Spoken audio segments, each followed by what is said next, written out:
Hey, Nation, Harry here. We are on the third day of IT Nation Connect 2024.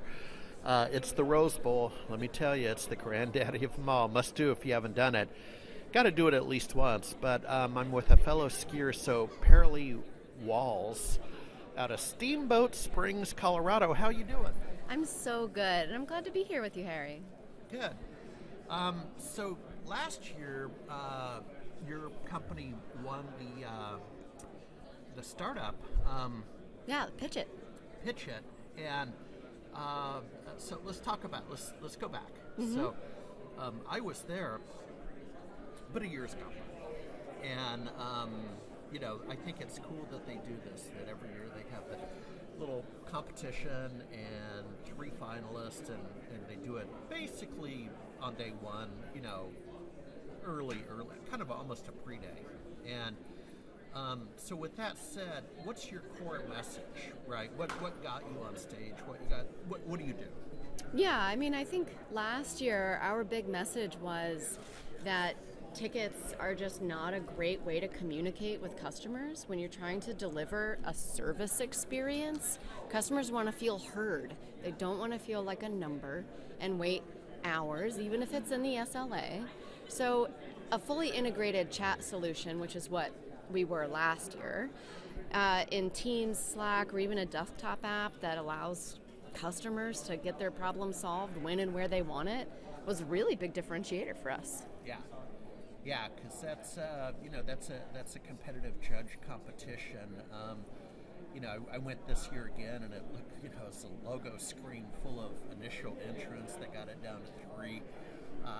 I like the choice they made, and so on.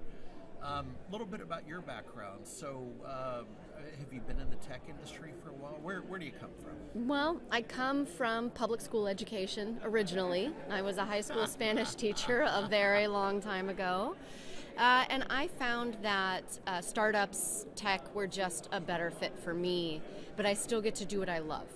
As a marketer, I get to figure out what people need to learn and find out how to communicate it to them in a way that resonates. Yeah. It's the same. Teaching 16-year-olds how to speak Spanish and teaching grown-ups that they need to buy software, not really that different. I got to tell on myself, because I'm not bilingual. It's a regret I have, and when the day arrives, I've told you, I'm down in Austin, Texas, and that's like the one language that would make sense, right? Is Spanish. Yeah. And my dad was, fluent, so they flew, Texan, right? That's just what you do. Yeah.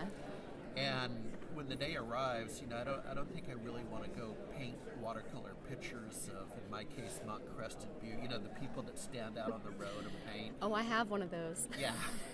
And but I think I'd rather pick up a foreign language, and I'll get to my point. And again, my podcasts are kind of free form, right? And what I've seen or heard is people who maybe had a traumatic brain injury or a stroke or a mini stroke. That's one of the best things they can do is go pick up a foreign language, because you're reconnecting the neurals and synapse and whatever that is. But does that make sense? Has your journey there improved your cognitive functioning? Do you dream Spanish? I do dream Spanish. I think that was one of the biggest unlocks for me when I knew. I was like, oh, this is a part of my brain now, is that I had dreams in Spanish. And I do find that it helps me, particularly in times of stress or when I need more creativity. If I think of some, how would I say this in Spanish? It turns my brain a bit of a different direction to allow me to open up more thoughts. Yeah, and I'm not seeing, for whatever reason, a large Hispanic population at this show. We're up in Orlando. We're not Miami, but down in Texas, there would be audience members that would speak with you in Spanish, mm-hmm. right? That would happen. I would love that. Yeah. Give me 1 or 2 takeaways from the show, and by that I mean came by a couple times. Busy booth. You got some props. You got the rec room. I've seen the smash plates and Yeah, and we really wanted to make an impact this year in a way that connected with people's emotions, which is a marketer is what I'm always going for, right? People are dissatisfied with the way communication is conducted. Everyone wants instant, asynchronous, where I am when I want it. Yeah. And they get frustrated when they can't have that. And MSPs get frustrated when their customers churn because of communication issues. It's always communication. It's always communication, and great service is great communication. Yeah. So we had some fun. We have a rage room where people get to write the things that upset them about their running their business, and so we hear things like late time entry written on a plate and then somebody smash it with a bat. It's very satisfying. Yeah.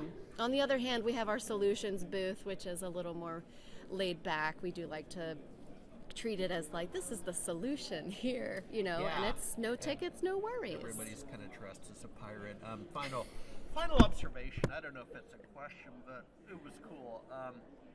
I rode the party bus from the Orlando airport to here, where IT Nation is, and I really like those. You see that occasionally.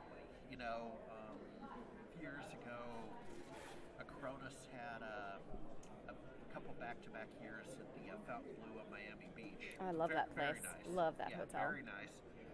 And they had the same thing. Now there was a little bit different with the black suburban limos to pick you up, but what I did was several of us were going to the show. Yeah. Right. I said, hop on in. Exactly. And for us, our whole thing is provide radical service experiences. And we think that's what's going to set MSPs apart. So we need to set the example. We emailed every single one of our partners, every single person we've ever scanned at an IT Nation Connect, and offered them that free ride. And of course we're going to make it fun because we're Thread. So party lights, beverages. It was lovely.